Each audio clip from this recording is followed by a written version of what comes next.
उद्धव ठाकरे को लेकर केंद्रीय मंत्री नारायण राणे के आपत्तिजनक बयान के मामले ने पकड़ा तूल। शिवसेना और बीजेपी के कार्यकर्ता आपस में भिड़े, राणे की तत्काल गिरफ्तारी के दिए गए आदेश।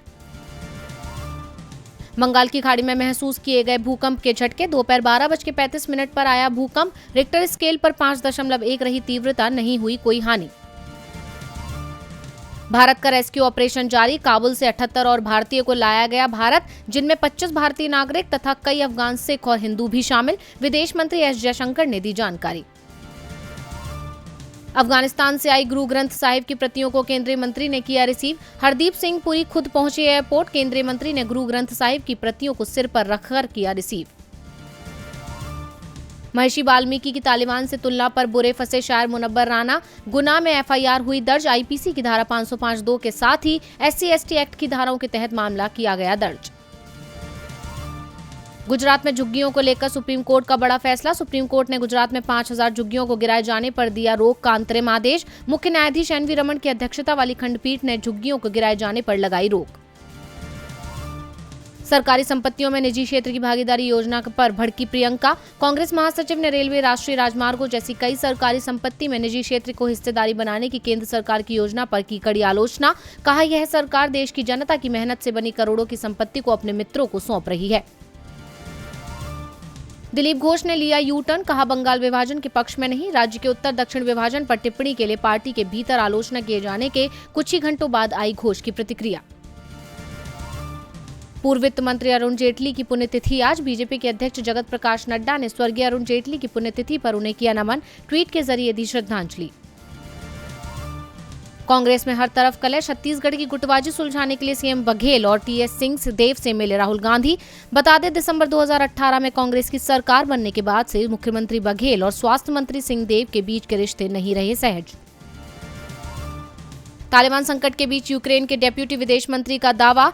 अफगानिस्तान में यूक्रेन का विमान किया गया हाईजैक। नागरिकों को रेस्क्यू करने यूक्रेन से पहुंचा था अफगानिस्तान। बताया जा रहा है कि अपहरणकर्ता इस विमान को ले गए हैं ईरान। नहीं थम रहा कोरोना का कहर। विश्व भर में पिछले 24 घंटे में महामारी से 17,396 लोगों की गई जान। वहीं संक्रमितों की संख्या हुई 21 करोड़ 25 लाख से ज्यादा। पेंटागन ने कहा, अफगानिस्तान में फंसे लोगों को निकालने की तालिबान की इच्छा से परिचित हैं हम आपको जानकारी देना चाहते हैं कि हम इस मिशन को 31 अगस्त तक पूरा करने की योजना बना रहे हैं। बता दें, तालिबान ने समय सीमा न बढ़ाने की दी थी धमकी। तालिबान के कब्जे के बाद अफगानिस्तान और पाकिस्तान के बीच 50% बढ़ा व्यापार। पिछले एक हफ्ते में हुई ये बढ़ोतरी क्योंकि अफगानिस्तान की सीमाओं और सूखे बंदरगाहों पर है तालिबान का कब्जा। अफगानिस्तान की टॉप पॉप स्टार बोली अशरफ गनी ने शर्मसार किया। भारत ही एकमात्र सहारा। कहा, पूरे अफगानिस्तान की ओर से मैं भारत के प्रति आभार व्यक्त करती हूं और शुक्रिया कहना चाहूंगी।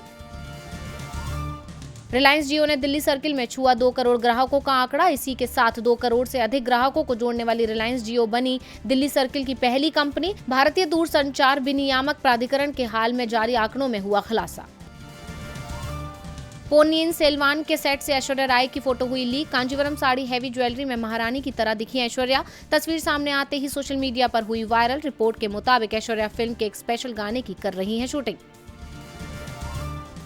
कभी कोयले की खदान में नौकरी करते थे अमिताभ बच्चन। काला पत्थर के 42 साल पूरे होने पर साझा की यादें। अमिताभ बच्चन ने इंस्टाग्राम पर एक पोस्ट कर अपनी पहली नौकरी के बारे में बताया। भारत और इंग्लैंड के बीच टेस्ट सीरीज का तीसरा मुकाबला बुधवार से लीड्स में खेला जाएगा। 5 मैचों की सीरीज में टीम इंडिया 1-0 से आगे। अब टीम इंडिया की प्लेइंग 11 में से जडेजा होंगे बाहर, अश्विन की होगी वापसी।